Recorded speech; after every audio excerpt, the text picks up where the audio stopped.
한 미국인이 운영하는 유튜브에 한국인과 미국인을 비교하는 이야기들이 있었는데 두 나라 국민은 많은 부분에서 다를 수밖에 없습니다. 특히 많은 부분이 다른데 그 중에서 전기가 끊어져 정전이 됐을 때의 반응의 차이에 대해서 이렇게 얘기를 했습니다. 한국은 정전이 되면 야, TV가 안 나온다, 컴퓨터가 꺼졌다, 언제 불 들어오는지 한전에 연락해봐라, 그렇게 한다고 합니다. 그런데 미국은 불이 나가면 야, 정전됐다, 상점 털러 가자, 이렇게 말한다고 하죠. 겉으로는 상냥하고 친절하지만 불만 꺼지면 약탈자가 된다고 하는 겁니다. 미국이 다 그런 것은 아니고 어떤 민족이 특별히 낫다라고 하는 것을 말하려고 하는 것도 아닙니다. 사회의 경계와 규범이 무너지면 숨겨져 있던, 감춰져 있던 것들이 발동하게 되는데 그것은 어디나 누구나 비슷한데 질서가 무너질 때, 사회를 유지하고 있던 질서가 무너질 때 인간에게 나타나는 본능적인 행동들은 생각보다 거칠고 악하고 그리고 잔인합니다. 인간은 누구나 이기적인 존재인데 때때로 숨겨져 있고 가려져 있는 그런 성품은 자신의 이익에 관한 문제에 봉착될 때 순식간에 모습을 드러내게 되죠. 아무리 겉모습이 근사해 보여도 살아가는 모든 삶에서 자신의 그 이기적인 성품의 모습들은 나타나기 마련입니다.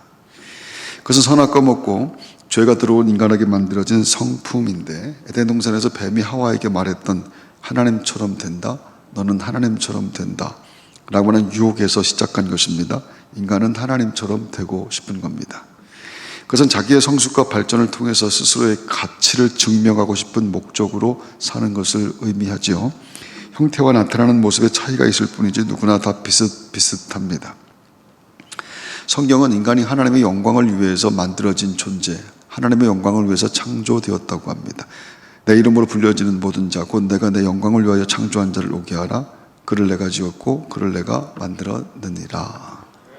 하지만 선악과 먹은 인간은 하나님의 영광을 위해 살려고 하지 않고 살 수 있는 능력도 없습니다.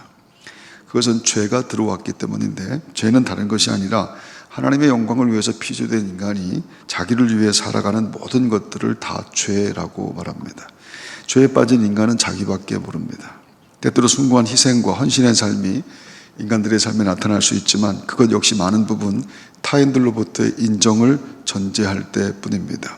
오른손이 하는 착한 일을 왼손이 모르게 하고 싶어 하지 않는다라고 하는 것, 누군가가 알아주어야 착한 일도 합니다. 그리고 착한 일의 생각만큼 관심도 없습니다. 선악과 먹어 죄에 빠진 인간은 그 죄의 열매를 만들어낼 뿐이고, 성경은 그 죄의 열매, 그것을 죽음이라고 말합니다.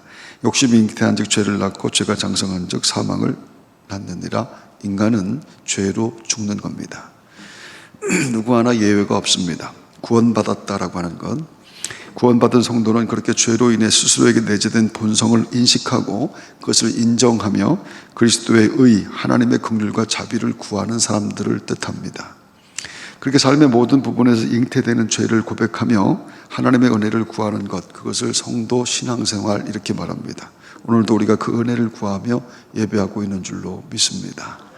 성경은 창조된 인간의 육체, 인간의 육신, 그것을 히브리어 네피시라고 말을 하죠. 다른 살아있는 모든 동물들도 마찬가지로 네피시입니다. 그렇게 육체를 갖고 살아있는 것들은 모두 먹고 자고 새끼 낳고 살고 있는데, 그런데 하나님은 모든 동물 중에 인간들에게만 생기를 불어넣어서 생명을 만드셨다, 이렇게 표현합니다.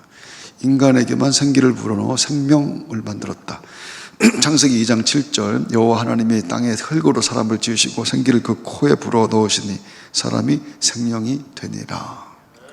이것이 동물과 인간의 결정적인 차이입니다. 생기는 히브리어로 루아흐, 그리고 힐라어로는 푸뉴마인데 바람, 호흡, 그리고 입김이라고 하는 뜻도 갖고 있습니다. 바람을 불어넣었다, 호흡을 넣었다, 입김을 넣었다, 그런 뜻이기도 하죠.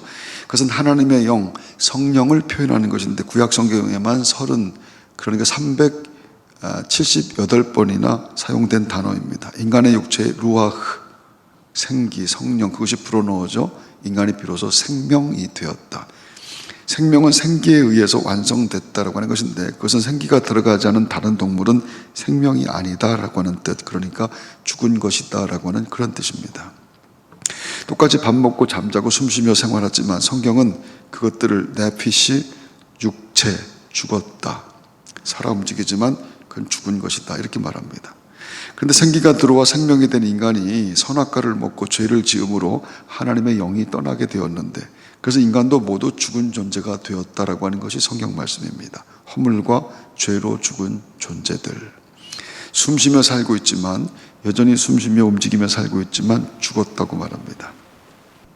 복음이라고 하는 것은 하나님께서 예수 그리스도를 십자가에 희생시키심으로 허물과 죄로 죽은 인간을 다시 살려내셨다, 살려내신 소식, 그것을 복음, 기쁜 소리, 복된 소식이라고 하는 것이죠. 그는 허물과 죄로 죽었던 너희를 살리셨도다. 그 복음이 전해지고 그 전해진 복음이 믿어지는 것을 구원이라고 말하는 겁니다. 죽은 인간에게 성령이 부어져 살아나는 것을 상징적으로 보여준 것을 오순절의 성령 강림 사건이라고 하죠. 마가의 다락방에 모여 기도하던 사람들에게 주께서 부활하고 승천하시며 말씀하신, 약속하신 성령이 오셨는데, 성경이 그것을 이렇게 묘사합니다. 사도행전 2장 2절에서 4절, 호련히 하늘로부터 급하고 강한 바람 같은 소리가 있어 그들이 앉은 온 집에 가득하며 마치 불의 혀처럼 갈라지는 것들이 그들에게 보여 각 사람 위에 하나씩 임하여 있더니 그들이 다 성령의 충만함을 받고. 그것은 처음 인간의 육신에 들어갔던, 그것은 창세기에 나왔던 그 생기와 같은 단어입니다. 하나님의 영이 죽었던 사람들에게 들어갔습니다. 그래서 살아난 사람들, 그들이 예수를 구주로 고백하며 예배하는 성도, 이렇게 말하는 것입니다. 그래서 오늘 산자로 우리가 예배하고 있고, 지금 이 순간도 복음으로 누군가가 살아나고 있는 것입니다. 그러니까 생기, 성령이 들어가 살아나게 되는 것은 구약 선지자 에스겔이 마른 뼈들에게 생기가 부어지는 것을 통해서 설명했는데, 에스겔이 명령했을 때 에스겔 굴짝이 아무렇게나 부러졌던 뼈들이 일어나서 서로 연결되게 됩니다. 에스겔이 본 환상입니다. 그리고 하나님 말씀에 순종해서 이렇게 말하죠. 생기야, 사방에서부터 와서 이 죽음을 당한 자에게 불어서 살아나라. 그렇게 말했을 때 이런 일이 일어났다고 합니다. 에스겔서 37장 10절, 생기가 그들에게 들어가며 그들이 곧 살아나서 일어나 서는데 극히 큰 군대더라. 생기가 들어가니까 죽었던 것들이 다시 일어서게 되었습니다. 할렐루야. 여러분, 오늘 아침에 성령의 역사가 우리 가운데 있어서 시들어가던 영혼 가운데, 또 죽어가던 영혼 가운데 서로 살게 하시는, 일어나게 하시는 은혜 여러분에게도 꼭 있게 되기를 바랍니다. 그러므로 내가 너희에게 알리노니 하나님의 영으로 말하는 자는 누구든지 예수를 저주할 자라 하지 아니하고 또 성령으로 아니하고는 누구든지 예수를 주시라 할 수 없느니라. 성령이 오면 예수가 믿어지고, 그렇게 구원자 예수님이 믿어진 사람들이 모인 곳을 교회라고 말하는 겁니다. 그들만 하나님을 예배하고 그들만 하나님을 찬송합니다. 절대 예배하는 것, 찬송하는 것, 아무나 하는 것 아닙니다. 루아흐, 성령이 들어간 사람들에게만 허락된 일이라고 합니다. 성령을 아니하고는 누구든지 예수를 주시라 할 수 없느니라. 그러니까 내가 지금 예수님을 주님이십니다, 내가 예수님을 주님이라고 부르며 예배한다라고 하는 것은 내 속에 성령이 역사하는 증거라고 하는 그런 뜻이 되게 되는 겁니다. 절대로 아무나 못합니다.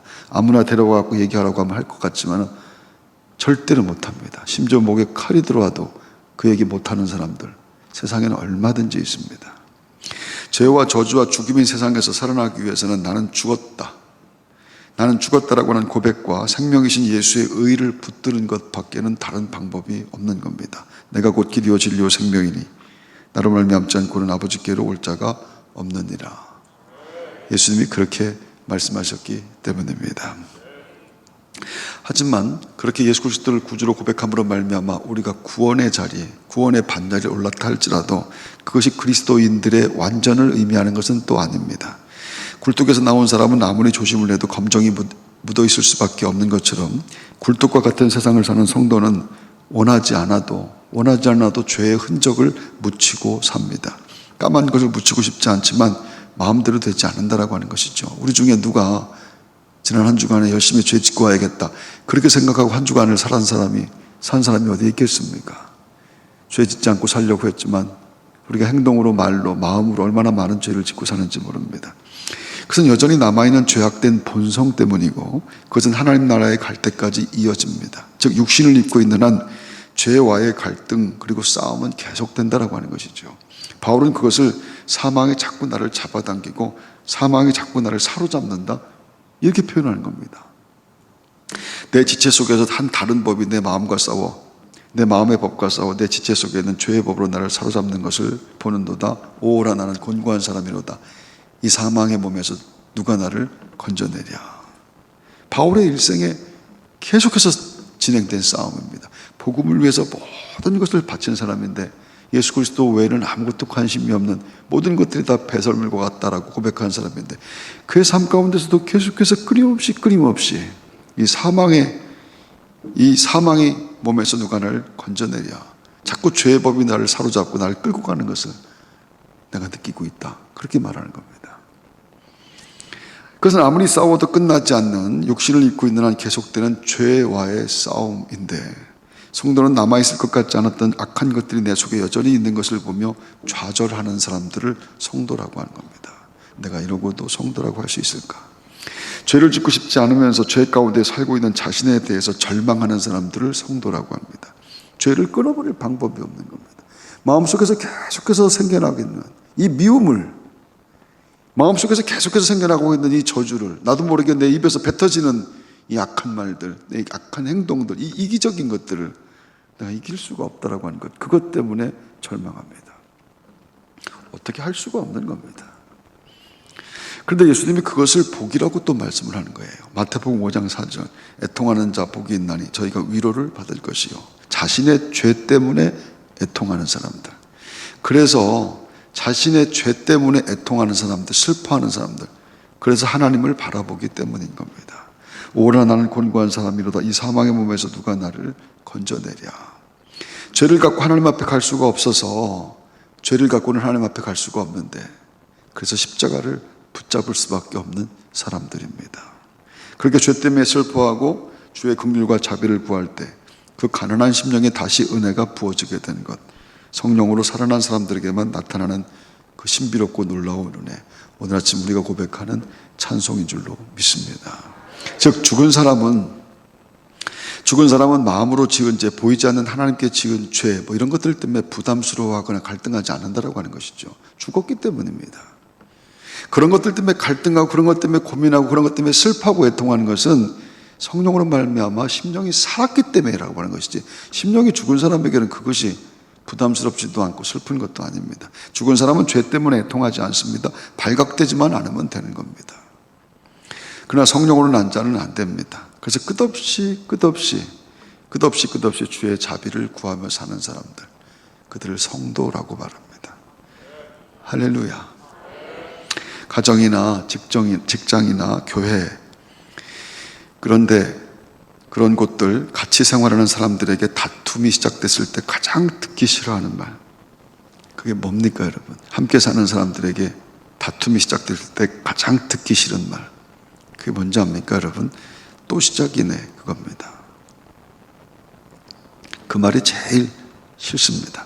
그래서 숨기고 싶고 인정하고 싶지 않은 것이 또 발현되고 발각됐다라고 하는 것, 뜻이기 때문입니다. 나쁜 버릇 고치고 싶지만 안 되는 것, 부끄러운 것, 상습적인 것들입니다.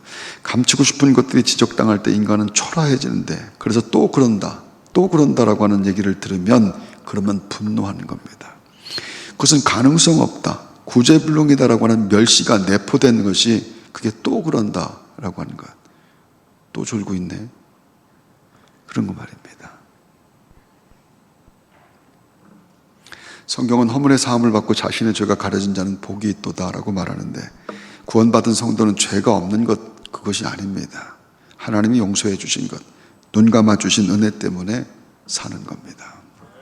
이를테면 그것은 또 그러는데, 또 그랬는데 또 용서하시는 은혜를 말하죠. 계속 용서하시는 하나님의 은혜를 체험하는 것은 자신의 죄된 실체를 계속 확인한다라고 하는 뜻입니다. 그래서 나는 하나님의 은혜가 없으면 안 되는 것이구나, 그 고백이 터져 나오게 되죠. 그래서 용서받은 자는 할 말이 없는 겁니다. 내가 하나님의 은혜로 또 그랬는데, 하나님의 은혜로 또 용서받은 것, 그것 때문에 나의 죄된 실체가 날마다 발각되어지는 것을 보는 사람들, 그래서 하나님의 은혜를 구하는 사람, 도대체 무슨 말을 할 수가 있겠는가? 귀 있는 자는 들을지어다. 이스라엘이 출애굽했을 때 홍해를 앞두고 사면초가의 위기에 빠졌는데, 이스라엘은 모세와 아론을 원망하며 화풀이를 시작했죠. 야, 매장지가 없어서 이곳에서 우리를 죽게 해? 차라리 애굽 사람을 섬기는 것이 훨씬 나았다. 그런데 홍해가 갈라져서 걸어서 건너가게 됩니다. 정말 꿈만 같은 기적이 일어나게 되었죠. 기분 좋게 며칠을 갔지만 마실 물이 없자 또 원망을 쏟아내기 시작했고, 엘림과 시내산 사이 신광야에 도착하여 머무르는 동안 또 불평을 막 쏟아냅니다. 애굽에 있을 때 떡을 배불리 먹고 고기 가마 앞에 있던 때가 우린 참 좋았다. 광야 생활 40년 내내 그들은 그랬습니다. 애굽에서 죽을 걸 괜히 나왔다. 광야에서 그냥 죽게 내버려 두라. 살려나는데 자꾸 죽겠다고 쉼없이 말하는 겁니다. 모세를 협박하는 것은 곧 하나님을 협박하는 것과 같은 것이겠죠. 구원받은 자들이 죽고 싶다라고 하는 것은 하나님을 협박하는 것과 같은 겁니다. 살려냈는데, 죄에서 살려내는데, 구원선에 올려놨는데, 이제 영원한 생명을 얻게 만들어 주셨는데 자꾸 죽겠다고 하는 거. 그게 광야에서 모세를 협박하던 이스라엘과 똑같은 것이라고 하는 겁니다. 이스라엘이 가나안 땅을 앞두고 이렇게 말하죠. 우리가 애굽 땅에서 죽었거나 이 광야에서 죽었다면 좋았을 것을 어찌하여 여호와가 우리를 그 땅으로 인도하여 칼에 망하게 하려 하는 거. 우리 처자가 사로잡히니 애굽으로 돌아가는 것이 낫지 아니하랴. 애굽으로 돌아가는 것이 낫지 아니하랴. 그때 하나님이 전염병으로 멸망시켜버리겠다고, 다 죽여버리겠다 말씀합니다. 근데 모세가 또 기도를 하는 거예요. 이렇게 기도합니다. 민수기 14장 19절.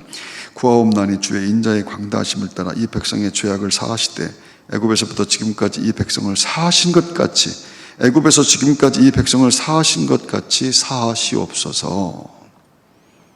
그러자 하나님이 이렇게 말씀하는 거예요. 20절. 여호와께서 이르시되 내가 네 말대로 사하노라. 근데 이게 하나님이 맞습니까? 근데 이것이 하나님이 맞는가? 하나님이라고 하는 분이 마음이 자꾸 변하는 거예요. 그 스스로 한 말에 대해서 후회하고 자꾸 번복하는데 그게 어떻게 하나님이 될 수가 있겠는가? 하나님은 실수가 없으신 분이고 하나님은 완전하신 분이신데, 근데 어떻게 하나님의 마음이 이렇게 자꾸 변하고 말을 바꾸시는가?